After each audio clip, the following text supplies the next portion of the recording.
What if the biggest music group in the world wasn't trending because of something new, but because they simply refused to fade? Weeks after release. No major push.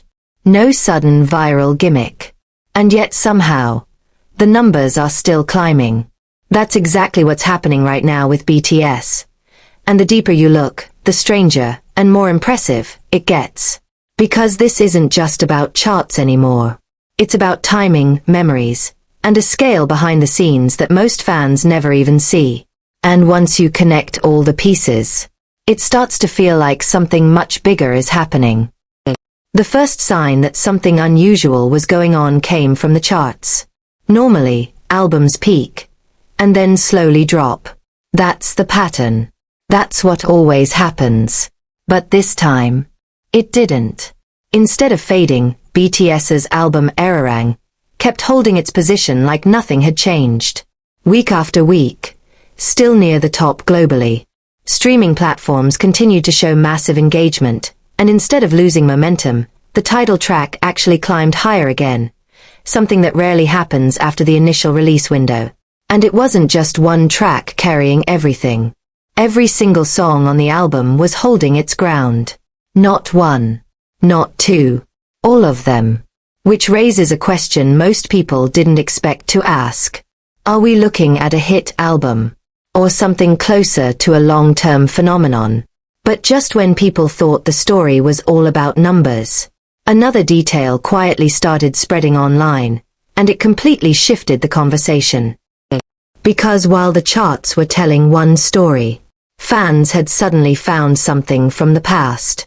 Something small. Almost forgettable. At least, it used to be. An old post from Kim Taehyung began resurfacing again. At first glance, it didn't look like anything important. Just a simple photo. A toy car. An orange Lamborghini. And a playful caption from years ago, back before everything changed. Back before the fame, before the global tours, before the world even knew his name. It was light-hearted. Almost joking. The kind of post you wouldn't think twice about. But now, fans were looking at it very differently. Because time had passed. And things weren't the same anymore. And what happened next made that old post feel almost unreal. Reports started circulating, nothing officially confirmed, but widely talked about online. Fans began saying that Taehyung had recently been seen overseas, enjoying a night drive. And not just in any car. An orange Lamborghini. Now, to be clear, these are sightings and fan reports, not verified statements. But the timing? That's what caught everyone's attention. Because suddenly, that old image of a toy car didn't feel random anymore. It felt like a before and after moment. A quiet reminder of how far things had come. From a playful post to what appears to be real-life moments that mirror it almost perfectly. And whether or not every detail is confirmed, the symbolism was enough. Fans didn't just see a car. They saw a timeline. A version of the past connecting directly to the present. And that's the kind of story numbers alone can't explain. But while fans were caught up in that emotional moment, something even bigger was happening in real time. Because away from social media, another stage was being set. And this one was impossible to ignore. The North American tour was moving forward, and the energy around it was building fast, especially in El Paso. The city itself was already preparing. Local reports described a full wave of anticipation. Businesses getting ready. Fans arriving early. Entire areas shifting their focus toward one event. There were even mentions of special themed days tied to the concerts, turning it into more than just a performance. It was becoming a city-wide moment. And the stories didn't stop there. Fans who had been following BTS for years were showing up alongside newer ones. Different ages. Different backgrounds. All drawn to the same place, for the same reason. Some had waited nearly a decade for this. Others were experiencing it for the first time. And that mix created something you can't really manufacture. But even that wasn't the most surprising part. Because what was happening behind the scenes was on a completely different level. Most people imagine a tour as a group traveling. Maybe a few trucks, some staff, basic logistics. That idea doesn't even come close here. Because according to reports shared by crew members, the operation behind this tour is massive. We're talking about transportation involving a Boeing 777. Not for luxury, not for show, but to move people, equipment, entire systems, hundreds of individuals, staff, technicians, production teams, all traveling together. And that's just the beginning. Once on the ground, the scale expands even further. Dozens of trucks carrying lighting rigs, LED panels, sound systems, everything needed to build a stadium-level experience from scratch.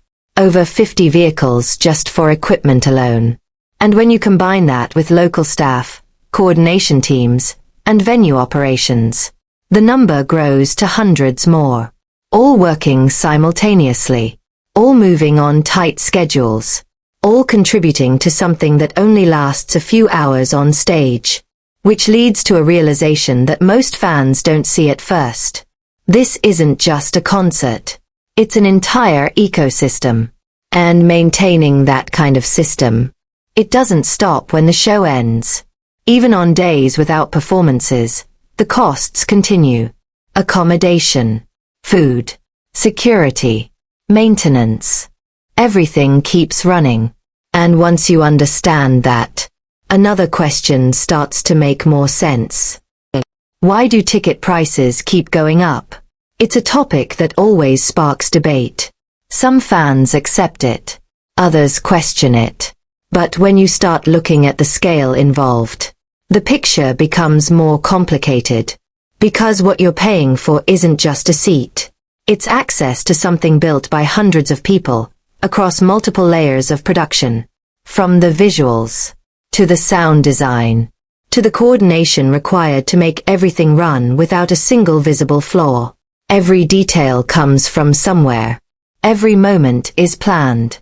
And while that doesn't answer every concern, it does explain why this kind of experience exists at a completely different level. But even after all of that, the charts, the memories, the scale, there's still one thing that stands out the most. This doesn't feel temporary. Most trends fade. Most releases peak and disappear. But this, it keeps going. The music holds its position. The stories keep resurfacing. The events keep expanding. And somehow everything connects. Past to present. Small moments to massive productions. Which leaves one final thought. Are we watching the height of something? Or just another step in a much longer story? Because if this is what it looks like now, what comes next might be even bigger than anyone expects.